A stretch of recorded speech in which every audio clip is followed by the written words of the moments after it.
better? Yeah.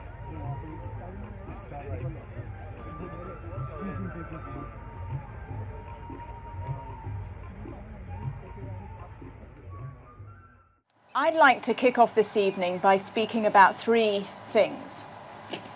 I want to speak about gaps, and I'd like to speak about space, and I'd like to speak about what I call the big middle. Now, a few of you were here with us last year for the Pow-Wow. It was about just under 14 months ago. And I spoke then about a certain kind of gap. You know that I come from the UK. Those of you who've been to Britain and travelled on the tubes in London, you may be familiar with this thing they often say to you before you get off the train. They say, mind the gap between the train and the platform. And it's a warning not to slip between the train and the platform and find yourself down under the train on the tracks. And one of the ways that I sometimes describe Leaders Quest is I think we're kind of a mind the gap organization. We're very much about bridging gaps. And last year I spoke about a particular kind of gap that I had spent some time thinking about, and I'd like to just kind of pick up on that theme again. And it's the gap between cleverness and wisdom. And one of the ways that I think it's interesting to reflect on that gap between cleverness and wisdom is to think about something that people sometimes call the Great Acceleration. Now, the Great Acceleration refers to a period of very dramatic change in our human world over the last 150 or 200 years. And one of the markers of the beginning of the Great Acceleration was a sudden and tremendous acceleration in human population.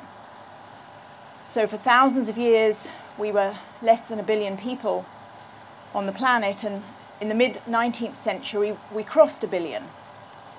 And in the middle of the 1970s, we crossed 4 billion.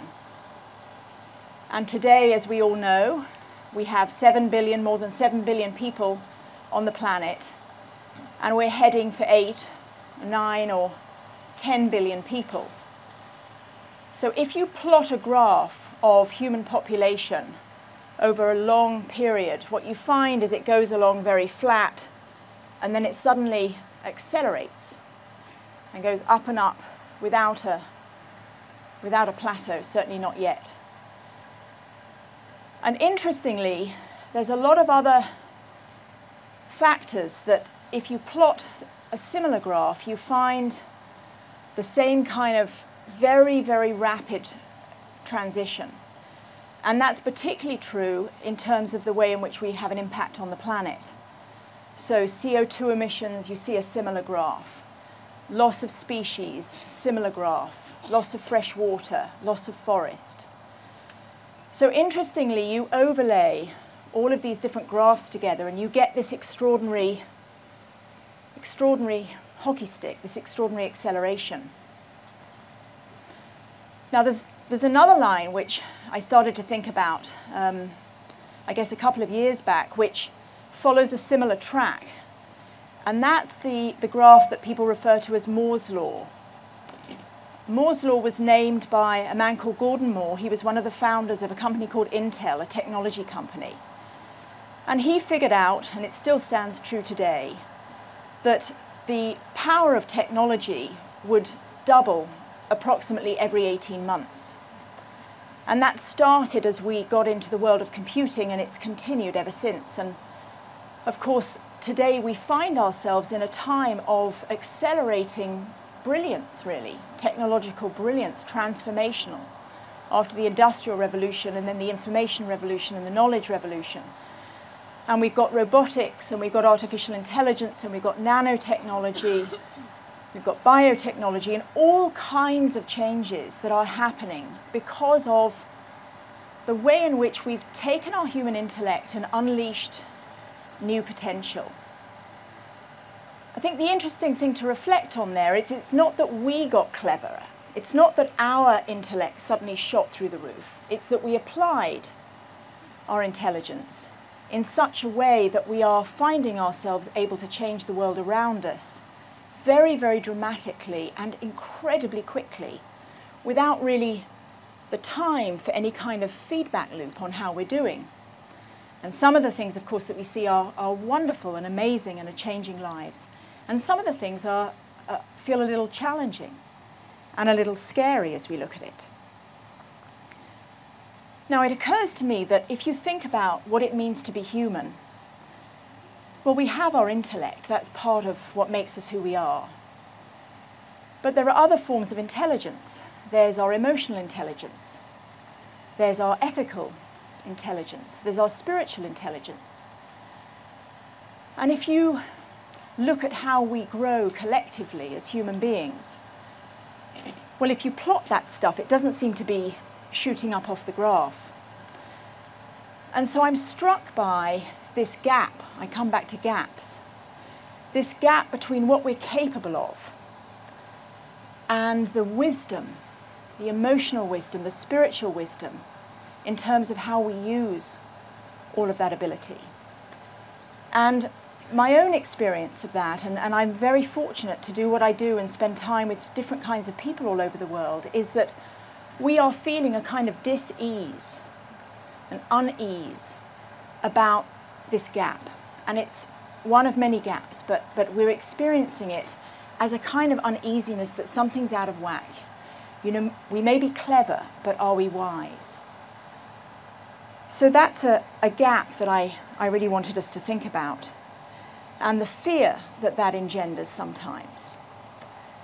And the question, how do we grow more wise individually and collectively? And to what extent does that need to start inside? If I want to be a change agent in the world, it's going to have to start with me. So that brings me to the second theme that I wanted to share with you tonight, and it's about space. Space or spaciousness. So I find myself thinking a lot about space and spaciousness and what makes life spacious and just how much space apparently there is. I was sitting with Louis, our 15-year-old son, last week in our apartment in New York, watching a science program. He and I love to do that, and each week we watch a science program together. And at a certain moment in the program, a very wonderful astrophysicist, some of you may know him, Neil deGrasse Tyson, was speaking. And he stood in a very beautiful cathedral with the light streaming in this beautiful building that human beings had created some hundreds of years back. And he said, if this cathedral represents the size of an atom, the stuff that we and everything else are made of, then the nucleus of the atom is the size of this speck of dust. And I thought to myself, you know, the vastness is very spacious, but also the infinitesimally small is truly spacious. We are made of space. All around us is spaciousness. And yet, in life, and I know talking to some of you as you got ready to come here, we don't often feel very spacious. So we're very rushed and pressured and pressed and coping with what feels like a shortage of time. One of the experiences that we have on quests, you know, when we're working with companies and different kinds of organizations, NGOs and institutions, when we're designing quests, we have often this kind of struggle about making space. We say, and many of you know this because you've been with us a while, we like to sit in circles. You've been sitting in circles already. We like to sometimes be silent. We like to sometimes just reflect, because oftentimes there doesn't seem to be much space for that. And we so often come up against this resistance and anxiety and kind of fear, really, about having space. You know, we're asked, can we learn about the macro world? Can we learn about different communities? Can we learn about different ways of doing things, different business models? And can we do it all in 2 days or a day and a half or even a day and a third? And why do we have to do this reflection thing? And why have we got to stop and listen to one another? And it's funny because sometimes, you know, we'll get to the end of a few days with people and there'll be wonderfully rich conversations going on. And I know that the reason that that happened was because we allowed one another to have some space together. So these days are about us enjoying the space that we've co-created. And so let me say something about my third topic, which is this idea of the big middle. And the big middle is all of us. The big middle is the people on the left, and the people on the right, and the people in the green team, and the people in the red team, and the people in the blue team, and the orange team, the people of every skin colour, and the people of every ethnicity, and different religions, and different countries, and different generations. The big middle, I think, are all the people who care about how their kids grow up, who want to do work that they find meaningful, who want to find purpose in their lives and want to keep refinding purpose in their lives, who want to live side by side with one another. The big middle are the people who would prefer to be decent rather than not, would prefer to be tolerant rather than not. And I find myself today in 2014, I've been doing this work now for the best part of 14 years. And I'm full of joy. I'm full of hope. I'm much more hopeful. The evidence may be to the contrary in some ways in the world, but I'm much more hopeful than I was actually when I started the work, because I get to spend time with so many people from this middle. But at the same time, one of my observations, and I guess one of my deep questions, is about the loss of dialogue in the big middle. And it's not so much about the loss of dialogue at the edges. It's about the loss of dialogue in the middle of the middle. And that kind of includes all of us. So I find myself reflecting on just how difficult it is for people who are really decent people and who really want to do the right thing, to deeply listen to one another even when it's uncomfortable, to really stay in the same room. You know, we sometimes talk about speaking truth to power, and I kind of wonder whose truth and whose power, and can we deeply listen to other people's truths? And it's a struggle, isn't it? You know, there are different times for each of us when we kind of run out of the patience or the generosity, or perhaps it's just a little bit too scary. So I find myself reflecting and trying to remind myself that I diminish me when I diminish someone else, and when I close the conversation down, and just trying to notice how often I do that, and is that something I can shift? One of the daughters of India. India has many, many wonderful, extraordinary daughters. Some of them are here with us tonight. Some of you will meet more of them tomorrow. Others have just been with some wonderful daughters of India in Mumbai. One of the most celebrated and inspiring is Mother Teresa. And she said many, many wise things. But one of the favourite things, to me at least, that Mother Teresa had to say, she used to say with a wry smile, "The problem with humanity is that we draw our family circle too small." And I think that these days, and I think that actually our work in Leaders Quest is about continually trying to push each of us the boundaries of that family circle and how we draw it. So let me finish with some reflections on where we were last year at this point in the quest. Actually, we were a day on. We were just a couple of 100 yards from here. And we gathered in a circle after we'd been out on the quest visits. And we had, as we have now, friends with us from Africa, amongst other continents.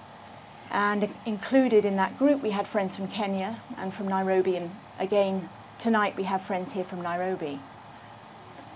And it just so happened as we sat in this really beautiful and very loving space that we'd created between ourselves, tremendous sense of energy, that unfolding in Nairobi was that very, very horrible shopping centre massacre that you will all recall. And some of those with us had friends that were lost in that massacre. And it was very poignant to be together in a place of extraordinary beauty, seeking to grow together, and to know that was happening. And so I've reflected a lot on the journey between last year and this year, and indeed what might I have to contribute in our time together. And in reflecting back on Kenya, I've thought about some of the things that have happened in different parts of the world, many of them very positive, many of them very energizing and uplifting, and some of them really difficult in the year or so since we were last together as a Pow-Wow. And one of the regions of the world, close to my heart, somewhere that many of you are from, that's been very present, Simon referred to one part of it earlier today, has been the Middle East. And we've been reading about, and in the ways that we now access through the media, terrible times in Syria, in Iraq. And then in the middle of the summer, something about the heat goes up. Of course, many of you were affected, or some of you here were affected. There was a war in Gaza. We did 2 quests in Israel and Palestine earlier this year. We have friends here tonight from Gaza, we have friends from Ramallah, we have friends from Bethlehem, we have friends from Tel Aviv, we have friends from different parts of that region. And I want to reflect personally on it. It's a part of the world that's part of my family, and also where I've spent a lot of time. And part of my experience this summer, and I'm thinking also about this big middle here, and gaps, and space, and spaciousness.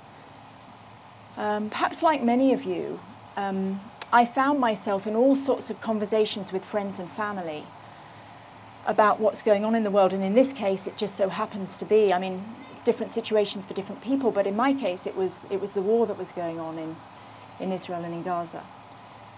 And I found myself at dinner tables with my extended family where people didn't agree with one another and had great difficulty listening to one another and great difficulty staying in the room, and they're all very good people of very good intent with very good hearts, and it's hard. And there was one moment in particular where I just found myself frankly lost for words and very sad. My only response was tears, because I was listening to the struggle between my own family in coming to terms with what they all felt about what was happening and what should happen and why it had happened and how it might change. And that's just, of course, one little microcosm. But it was part of a summer for me that included moving countries. Somehow my vacation evaporated in a series of quests that came along all in a rush. Had my second son, our second son Joe, getting ready to go to college and join his brother back in the UK. In leaving countries, many of you have live in different places to the places that you were born. David and I had 3 grandparents who are still back in the UK, and of course we visit very often, but it's different. So I had a summer of change and was aware of all these kind of crazy things going on in the world, and I wanted to bring a little bit of that, of those personal reflections into this evening with you. One other dimension of last year's Pow-Wow is we had with us many great people, everyone actually, in their own way, doing really cool things in the world. And one of the special ones was a man called Kailash Satyarthi, who joined the Pow-Wow. This year he's a host, and some of you will have the pleasure and privilege of meeting him tomorrow. And you may know that Kailash, along with Malala, won the Nobel Peace Prize this year, just announced a few weeks back. And I was reflecting on the incredible privilege of having had him with us last year and having him spare some time tomorrow to be a host with us. And just to kind of touch on him for a moment. So in 1980, he started the Save the Childhood movement, which was a movement against or to address child labour, child slavery, indentured labour, not only of children but of men and women too. And he's an example, there are many examples, but he's an example of somebody who's had a really remarkable impact. In 1998 he started a global march which travelled through 140 countries, had hundreds of thousands of people join the march at different points, people of different persuasions who all wanted to be part of a statement which actually had significant impact in terms of reducing child labour and bonded labour. And I remember a conversation with him last year. I asked him really about the courage. You know, he's an example of somebody who has walked his walk with tremendous courage in a world and in environments where there's a lot of fear. He's been beaten up many times. He's not very popular, as you might imagine, with some of the people from whom he's freeing many of these children. And I asked him about where he drew his energy from in the face of sometimes dealing with tremendous cruelty. And he was just so positive. He said, "Oh, Lindsay, you know, we've made so much progress. We've made so much progress. So much has been done." And it was just a very, very powerful energy. So I know one of the questions that many of you are asking yourselves, I've had this conversation with you, some of you just in the last day or so, some of you over years, and I've seen some of the reflections from the group in Mumbai. You know, we find ourselves asking, and actually perhaps especially when we look at people like Kailash, you know, why am I here? What's my purpose? What's my contribution? Am I doing enough? Is my job to have an impact on one soul, or on 1,000 souls, or 1,000,000 souls? And I guess my reflection is that perhaps that sort of magnitude question is the wrong question. I think the invitation that Leaders Quest seeks to be, really, I mean, we're just a community. You are the community. You're all part of that community. What we try to do is to hold a space for an invitation. And it's an invitation to all of us who, in our own way, as ordinary, flawed people who make mistakes every day, who in our own way want to make a positive impact on the world, want to leave a little dent and leave things slightly better than we found them. And the invitation is about, I guess, the kind of simple recognition that if I want to make a difference in the outside world, I really, really do have to start with the inside. It is about the inner world, and I have to keep coming back to that. I feel actually in my own journey in Leaders Quest, every time I've felt that we're stuck, and sometimes I've kind of looked about and I've thought, well, is it because of this or that, or is it these guys over here or those girls over there, you know, why are we stuck? And my colleagues will know, and perhaps indulge me in this, but it's usually because I'm stuck. And I've needed to kind of come back and do something inside myself in order to help move the things that I'm trying to contribute to move along. So the invitation, and actually it's quite a hard invitation, is to recognize that when we go out into the world, here in Rajasthan, or into our own backyard, our own community, our own family dinner table, as I did in the summer, to recognize that we're not looking through a window, we're more often than not looking in a mirror. And two of the frames that I'm certainly finding very useful to keep coming back to and to aspire to, and I guess I recognize that this is kind of the lifelong journey. One of them is non-judgment, or letting go of judgment, noticing actually one's own judgment, smiling at it and noticing it and trying to let it go. and the other is compassion. And so that's my invitation to all of you, is to join us in noticing together the times when our own judgment gets in the way, the times when I hear you say something and I'm already formulating my response before you've even finished the sentence. And compassion, I'm struck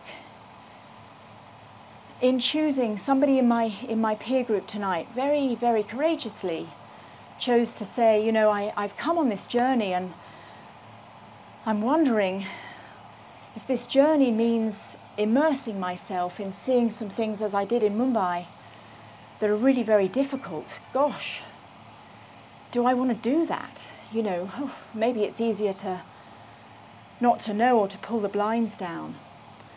And I think that's where this word compassion comes in. It's not exactly the same as love, it includes love, but compassion means to be with, bear witness to be present with suffering. And part of my reflection for people who choose to come and who we engage with in different parts of the world is to start actually with our own suffering and compassion for ourselves and generosity for ourselves, in order then, of course, to do stuff. Because I know you're all here because you're people who want to do stuff and you're people who do things and you get things done. And that, I think, is what life is all about. So just finally, my wish for us over these days, the first one, I know this is being kind of serious, I'm talking in a way about serious stuff, but it's actually all about love and joy and happiness, and I want us to have a ton of fun together, and it's going to start in a moment. But I really, really wish for us a wonderfully fun and loving time together, full of laughter, and yes, full of insight, and full of friendships, old and new. The other thought I have is that looking around us, this incredible nature, I was looking at some kind of wild cat over there in the bushes just now. I just reflect upon the idea that everything we need to address any issue we might wish to address, we already have. We already have here amongst us. We've not got to go and find it from somewhere else. And I think this is pathfinding. There isn't a roadmap. I'm really struck, for example, in the work that we're doing with companies, you know, trying to transform organizations, institutions, governments, armies, companies, teams. It's pathfinding. And I think it's about taking the next step and keeping on walking and choosing to keep on walking. So there's enough space, there's enough time, we have enough space inside of us. And I think it's just about continuing to push out and redraw that circle that Mother Teresa reminded us of. So thank you for listening, and thank you for being here. And namaste to all of you. Thank you.